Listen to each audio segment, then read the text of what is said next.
Quem nesta vida ajuda a libertar as almas do purgatório, quem tem devoção pelas almas, necessariamente vai diminuir o seu tempo no purgatório quando estiver lá, se estiver lá? Essa é uma pergunta. Outra pergunta, o meu filho está abandonando a fé. O que eu devo fazer? Eu já tentei tudo e não consigo. Essa é outra pergunta. Outra ainda, qual que é exatamente o equilíbrio católico no uso das redes sociais? Qual é um termômetro para a gente saber se está usando bem ou não? Essas e outras perguntas que trataremos hoje aqui na nossa sexta-feira de perguntas e respostas. Muito bom dia, meu nome é Daniel Martins, esse é o canal dos Santos Anjos.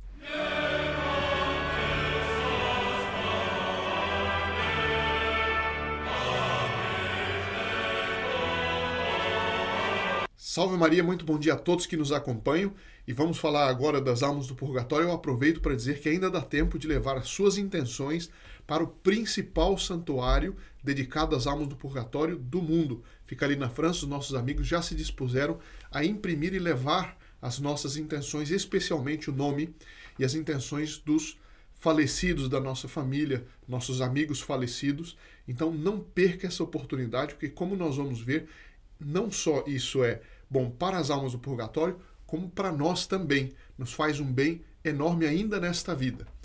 E para colocar as intenções, não adianta colocar nos comentários, tá bem?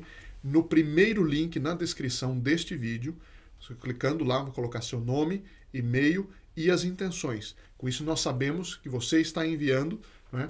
E vamos imprimir e colocar. Com uma enorme vantagem este ano, é que isso está aberto para todos os que quiserem. Então pode compartilhar ou este vídeo ou diretamente este link para beneficiar o maior número de pessoas e de almas do purgatório, né? Lembremos que as almas do purgatório, elas têm uma gratidão que não falha, porque nós nessa vida, enquanto ainda podemos cair em ingratidão, em outros defeitos, nas almas do purgatório não podem mais ter esses defeitos. Então elas necessariamente vão ser gratas a nós, tanto ainda durante sua estadia no purgatório, quanto uma vez chegando no céu serão especiais intercessoras. Então não deixe de fazer isso o quanto antes, colocar suas intenções. Porque depois também, todos os dias do mês de novembro, alguns padres se dispuseram, né, e vão celebrar a missa nessas mesmas intenções. Então o nome dos seus entes queridos falecidos estarão, não só serão, aliás, entregues nesse santuário, e as pessoas rezarão por essas intenções, e as pessoas do santuário também rezarão nessas intenções, quanto estarão em 30 missas durante todo o mês de novembro, que é o mês das almas, né? Então, não deixe de fazer o quanto antes e faça esse apostolado, compartilhe com os outros as almas do purgatório. Eu tenho certeza que nos serão imensamente gratas por isso. E eu vou tratar então dessa questão do purgatório, do tema do purgatório, como a última pergunta, que é a principal deste vídeo. Eu tenho aqui alguns comentários interessantes, algumas perguntas. Dona Aparecida diz assim: me responde uma dúvida. Uma pessoa que foi batizada quando criança e quando fica grande troca de religião e é batizado, gostaria de saber se o batizado na Igreja Católica continua valendo. Dona Aparecida, essa é uma pergunta importante, evidente que eu vou dar aqui uma resposta bem curta, porque são várias perguntas, mas apenas para respondê-la, sim, o batismo, o crisma e o sacramento da ordem são os três sacramentos que imprimem caráter, ou seja, uma vez recebidos, as pessoas nunca deixam aquilo. Uma pessoa que é batizada validamente, né, em nome do Pai e do Filho e do Espírito Santo, a pessoa que é batizada com água e com essa fórmula, portanto, um sacramento válido do batismo, isso imprime caráter. A pessoa é batizada, mesmo se ela for depois para o inferno eternamente, ela tem aquela marca em si, porque o batizado não é simplesmente uma carteirinha de um clube que a gente entra, católico, não sei quanto, mas o batizado, conforme, né, a fórmula de Nosso Senhor Jesus Cristo, nos introduz no corpo místico de Cristo, ainda que depois a gente vai ser um membro gangrenado do corpo místico de Cristo, mas nós temos ali um novo estado, cria em nós um novo status. Uma coisa semelhante acontece com o crisma ou confirmação e com o sacerdócio, com o sacramento da ordem. O sacramento do matrimônio se encerra o matrimônio quando um dos cônjuges morre. O sacramento da ordem, o padre, mesmo que ele depois consiga licença para sair do estado clerical e se casar, ele não deixa de ser sacerdote. mesmo no céu, no inferno, no purgatório, o sacerdócio é eterno. Será sacerdócio eternamente, conforme a ordem de Melquisedeque, como está na Bíblia, né? Então, o sacerdócio, o crisma e o batismo imprimem, né, um estado, um caráter, e que aquilo é indelével, certo? Então, se a pessoa depois sai da igreja e se converte de novo, ela não precisa ser rebatizada, tá bem? O que acontece é que, às vezes, os sacerdotes refazem o batismo sob condição. Quando, por exemplo, uma pessoa foi batizada numa igreja protestante, ela não sabe bem exatamente como foi, ela não sabe dizer exatamente que igreja foi, ela sabe que quando criança foi batizado numa igreja protestante. Alguns batismos de algumas igrejas protestantes são válidos, alguns não. Então o padre pode batizar sob condição. O que é isso? Ou seja, se ainda não tiver havido um batismo válido, eu batizo em nome do Pai, do Filho e do Espírito Santo. Então, não sei se está claro este ponto. Vamos para a próxima pergunta. Senhor Ailton Santos, bom, quero me inscrever no grupo Apóstolo dos Santos Anjos. Como? Me passe, por favor, como fazer. Desculpa, eu estou saindo de uma gripe. Mas, senhor Ailton, eu peço que o senhor vá no segundo link na descrição do vídeo e agradeço enormemente a sua disposição de fazer parte desse grupo que vai crescendo dia a dia a mais e promovendo essas campanhas para promover a devoção aos Santos Anjos, para nós aprendermos como fazer o combate espiritual contra os demônios, ajudarmos as almas do purgatório e tantas outras iniciativas importantíssimas para o dia de hoje. O senhor pode se inscrever, todos aqueles que puderem, se inscrevam como membros do Grupo Apóstolo dos Santos Anjos. Existem vários benefícios espirituais, alguns materiais, no segundo link. Então, no primeiro link é para as missas, para as intenções do santuário. O segundo link na descrição é para se inscrever como membro do Grupo Apóstolo dos Santos Anjos.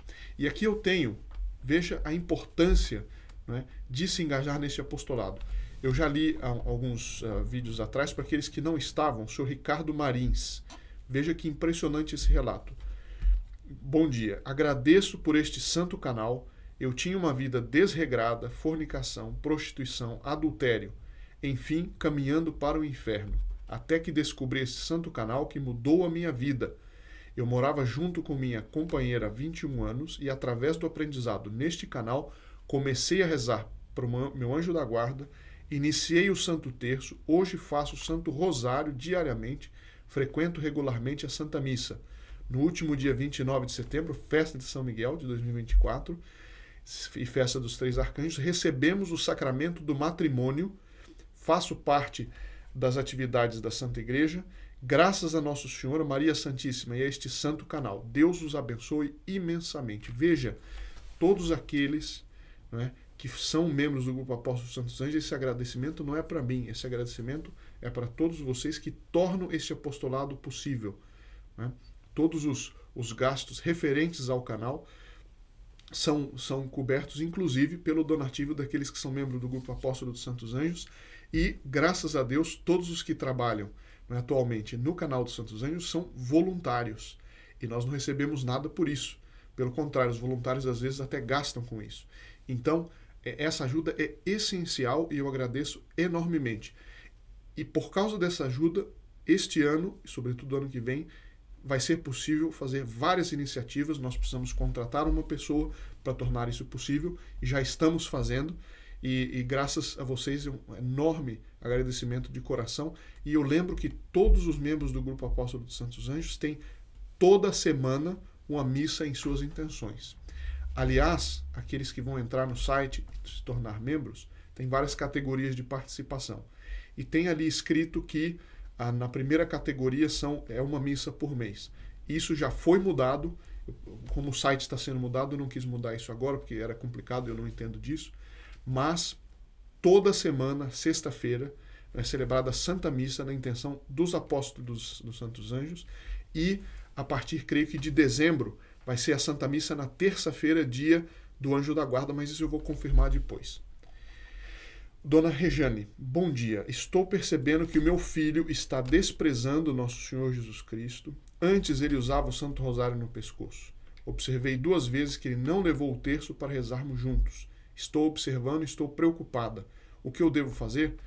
Dona Rejane, evidentemente eu não conheço o caso específico da senhora e do seu filho de perto. Para dar uma sugestão melhor, eu precisaria conhecer melhor. Mas o que eu posso dizer, pelo menos genericamente, é o seguinte: se o filho é um adolescente para adulto e está deixando a religião, a senhora, eu sugiro que provavelmente a senhora já deu uma formação de catecismo para ele.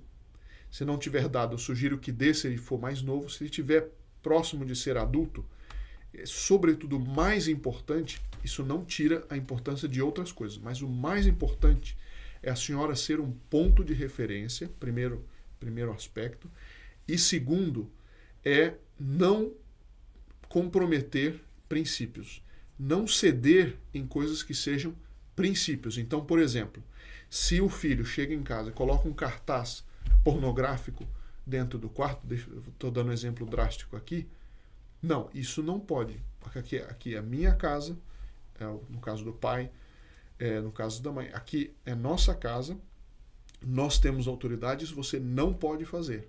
Começar a trazer amigos imorais para casa, isso não pode. Não comprometer em princípios, certo? Agora, se o filho está muito cabeça dura, não quer saber, e quanto mais a gente fala, mais ele parece desprezar a religião, é melhor não falar, ou falar pouco, não é?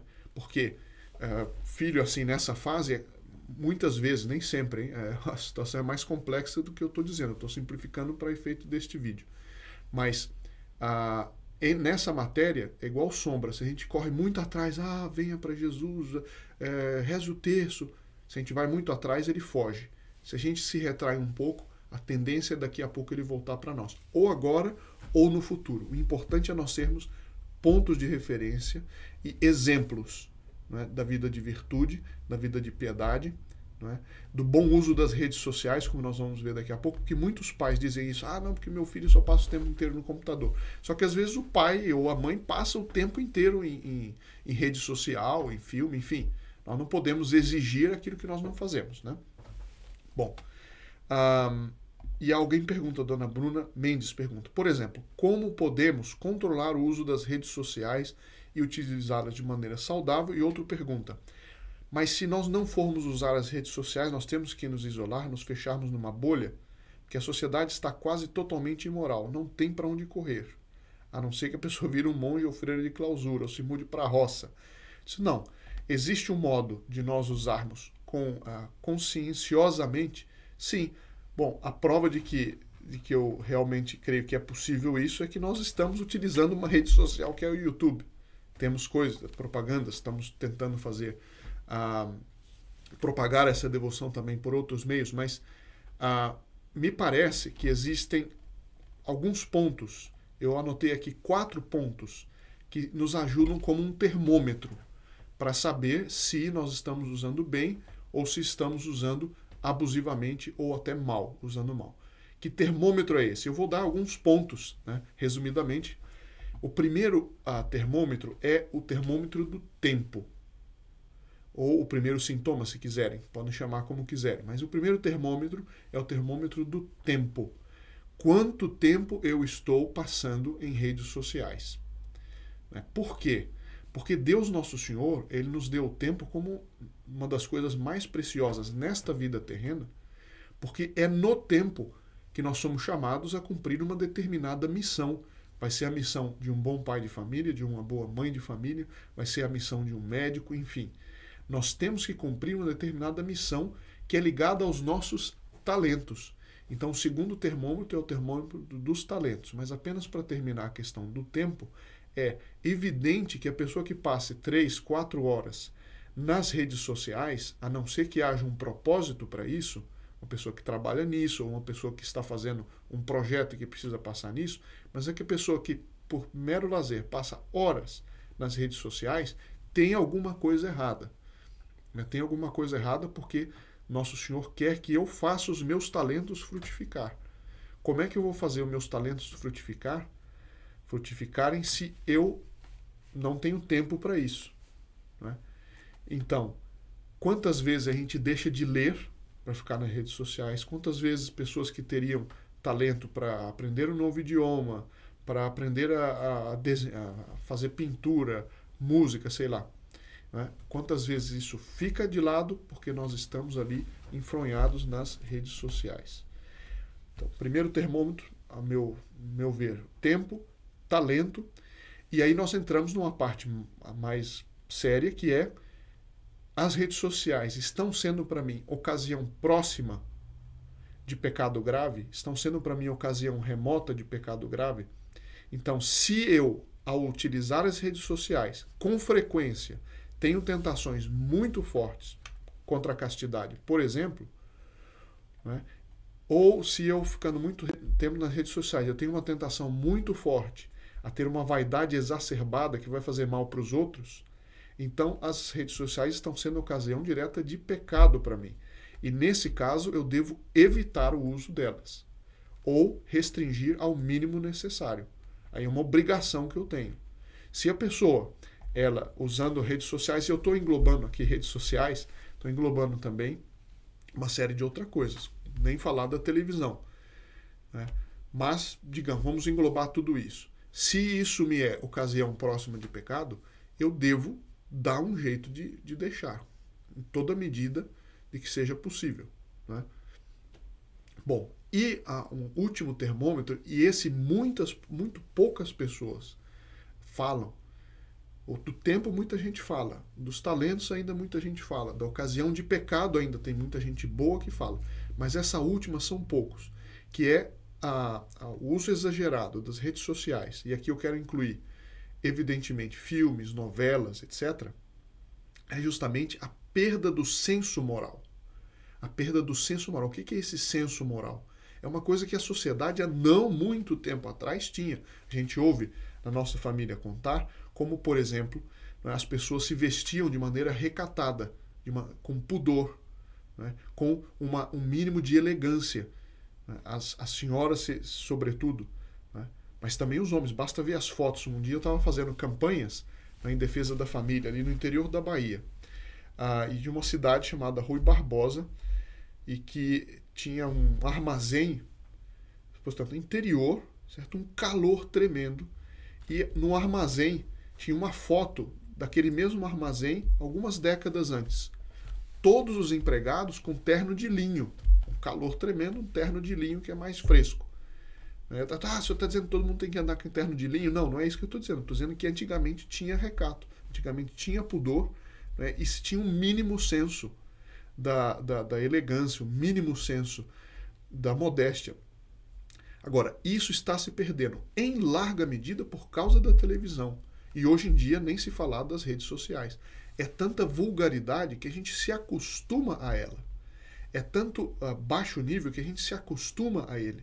Então, o senso do belo, do ordenado, do disciplinado, do recatado vai se perdendo. É por isso que eu sempre deblatero contra as novelas, especialmente as novelas da Globo, porque elas tiveram um papel absolutamente daninho, não só no Brasil como em Portugal. Parece que em outros países até de língua hispana, mas certamente Brasil e Portugal tiveram uma enorme perda moral por conta das novelas. E muitos, talvez até nem sentissem pela novela tentações muito fortes. Pode acontecer. Mas muita gente perdeu o senso moral por causa delas. E as redes sociais, em especial esse tal do TikTok, trazem muito isso. E eu não estou falando aqui da bruxaria que está crescendo, não estou falando da pedofilia que está crescendo, apenas para falar do uso de pessoas honestas das redes sociais. Então, esses são os 4 termômetros. Eu repito, o tempo, talento, ocasião próxima de pecado, sim ou não, e a perda do senso moral. Essas 4 coisas, se nós fizermos um exame, formos honestos conosco mesmo, fizermos um exame de consciência, se o nosso uso das redes sociais está afetando esses 4 pontos, nós temos a possibilidade de fazer um bom uso, né? Um uso consciencioso das redes sociais. Existem outros termômetros? Pode existir. Eu estou dando aqui 4 como eu vejo, assim, para uma resposta rápida. Coloque nos comentários se concordam, se não, se gostariam de ter mais vídeos sobre isso. O senhor Vinícius Mota faz uma consideração bastante interessante. Deixa eu cuidar com o tempo aqui. Ele diz: eu acho que uma das coisas mais assustadoras da internet, e eu concordo com o comentário dele, é a sedução de se ter intelectualmente o que quiser, somado com o anonimato. Isto dá ao sujeito uma espécie de onipotência, e ao mesmo tempo, se considerarmos a falta de justiça terrestre uma perfeita segurança. Nem os piores governantes do passado tiveram uma arma tão letal. Bom, eu achei interessante essa observação, e eu já adianto, a solução para isso não é chegar ao governo ou um tribunal e sair cortando as pessoas, não. Eu não acho que isso seja nenhum tipo de solução, sobretudo nos dias de hoje, em que a gente sabe que tipo de informação que é censurada, né? Mas uma coisa eu concordo aqui, e aliás o senhor não está dizendo isso, mas hoje em dia na internet existe de absolutamente tudo. E se nós não tomamos cuidado, nós nos deixamos levar por informações. E eu não estou falando de fake news, não. Nem estou falando de informações falsas, desinformação que muita gente fala hoje. Eu estou falando de, mesmo do ponto de vista de doutrina. Quanta coisa a gente aprende pela internet e a gente não tem muito como julgar se aquilo está bem, qual que é a fonte daquilo. Não é? De fato, é um problema muito grande, sobretudo para as novas gerações. Isso é uma coisa que nós temos que rezar e eu realmente não sei como que, nas atuais circunstâncias, isso pode ser resolvido. O fato é que nós, católicos, podemos fazer um uso consciencioso, com sabedoria e com temperança das redes sociais, desde que a gente preste atenção nesses pontos. E para terminar o vídeo, vamos para a primeira pergunta que eu anunciei. Quem nesta vida ajuda a libertar ou liberar as almas do purgatório, terá o próprio tempo no purgatório diminuído? Bom, a resposta eu faço em 4 pontos aqui. Primeiro, uma observação. Desde que essa devoção não seja uma justificativa para continuar no pecado, como tem muita gente que dá esmola para abafar a consciência. Eu não posso, vou ter uma devoção às almas do purgatório, porque eu vejo como eu sou tão bom. E os meus erros, os meus pecados não são tão graves, porque eu dou esmola. Então a pessoa considera isso como uma espécie de esmola espiritual para as almas do purgatório. Então essa é a única observação que eu teria que fazer. Desde que a pessoa não tenha essa intenção de cobrir os pecados, os próprios pecados, não se corrigir deles e se justificar com a devoção às almas do purgatório, desde que isso não aconteça, a resposta é sim, e eu vou dar 3 elementos aqui. E essa primeira observação que eu fiz vale para muita coisa. O uso do escapulário, devoção a Nossa Senhora, é o que São Luís Grignion de Montfort chama de devotos ou hipócritas ou presunçosos. Hipócritas que escondem os seus erros diante dos outros com uma devoção bonita, ou presunçosos que acham que vão se salvar apesar dos pecados, sem se arrepender e sem se corrigir, só porque tem uma devoção bonita. Não sei se está claro isso. Agora, os 3 pontos. O primeiro é que só da gente pensar no purgatório e, portanto, no céu, portanto, no inferno, no fogo do inferno, pensar no pecado, eu penso na redenção de nosso Senhor Jesus Cristo, só de eu pensar nisso, eu evito muitos pecados. Aliás, uma promessa de Nosso Senhor: quem pensa nos seus novíssimos não pecará eternamente. Então, quem pensa nas verdades eternas, o céu, o inferno, e o purgatório está intimamente ligado, a verdade do purgatório está ligada ao que acontece depois, que é que a pessoa vai para o céu, e ao que a pessoa evitou, que foi o inferno, mas também os tormentos semelhantes ao inferno que existem no purgatório. Então, quando eu penso nisso, eu já evito muita coisa. Eu evito o pecado, eu penso na morte, no juízo, no inferno e no paraíso. São as 4 últimas coisas. E Nosso Senhor prometeu: quem pensar sempre nessas coisas não pecará. Bom, intercessão das almas que aliviamos e salvamos.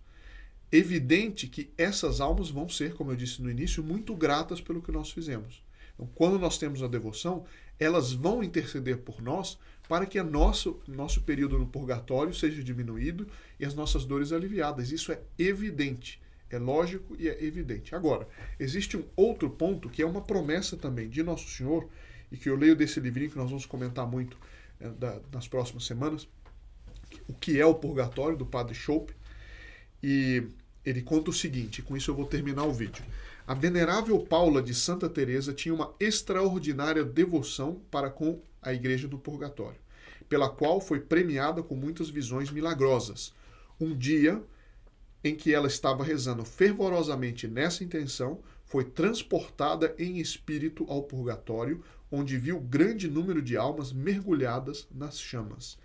Perto delas viu Nosso Salvador assistido por seus anjos, apontando uma alma após outra, que ele queria levar para o céu, para onde elas ascendiam com transportes de alegria.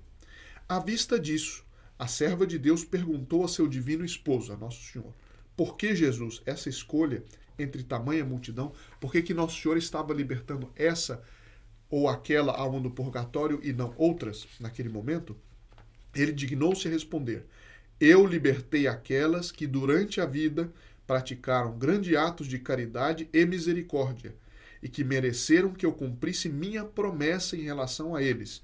Bem-aventurados os misericordiosos, porque eles acharão misericórdia. Se nós fizermos esse ato de caridade extraordinário, nós vamos ver na semana que vem um pouco mais de detalhes sobre as chamas do purgatório, qual o tipo de sofrimento no purgatório, como ele é terrível.